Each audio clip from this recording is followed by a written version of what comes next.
তো চলো আজকে বেরিয়ে পড়লাম হচ্ছে পুপুর বন্ধুর একটা জন্মদিনের পার্টিতে। তো সবাই মিলে বেরিয়ে তো পড়লাম। আর এইদিকে ঈশান বলছে যে বাবা আমরা গাড়িতে করে যাব। তো হ্যাঁ, গাড়ি করে না গেলে তো হবেও না। শাড়ি পরে না, সত্যি কথা বলতে স্কুটি করে যাওয়াটা খুব মুশকিল হয়ে যায়। তো সেই জন্য আমরা সবাই মিলে গাড়ি করে চলে গেলাম। অবশ্য সামনেই ছিল এই জন্মদিন বাড়িটা।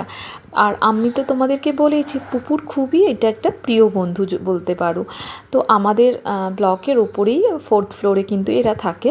তো এরা করেছিল যে জানকী প্যালেস, আমাদের বাড়ির পাশেই, প্রায় 1-2 কিলোমিটার হবে হয়তো। তো সেখানে চলে গেলাম আমরা। আর সৃজা দেখো নিজে কিন্তু প্যাকিং পুরো করেছে, বলছে পাপা আমি আমার ফ্রেন্ডের বার্থডে আমি প্যাকিং করব। তো ও প্যাকিং করেছে, ওর পাপা খানিকটা হেল্প করেছে। আর সঙ্গে কি জানো, গিফট কেনার সময় একটা মজার জিনিস হয়েছে যে ওর বন্ধুর জন্য গিফট তো কিনতে গেছি, কিন্তু সেই সঙ্গে সৃজাও কিন্তু ছাড়েনি, সৃজাও কিন্তু নিজের জন্যে গিফট কিনে নিয়ে চলে এসছে। তো চলো যাই গে। তো আমরা চলে এলাম হচ্ছে বার্থডে পার্টিতে। সবাই মিলে খুব এনজয় করলাম বার্থডে পার্টিতে। আর অনেক খাওয়া দাওয়া হলো, গল্প হলো। তারপর সবাই মিলে বাড়ি ফিরে এলাম। খাওয়া দাওয়ার ভিডিওটা অবশ্য করতে পারিনি, সমস্ত কিছু তো আর করা সম্ভব হয়ে যায় না অনেক সময়। তো সেই জন্যে, তবে কিন্তু আমরা খুব মজা করেছিলাম।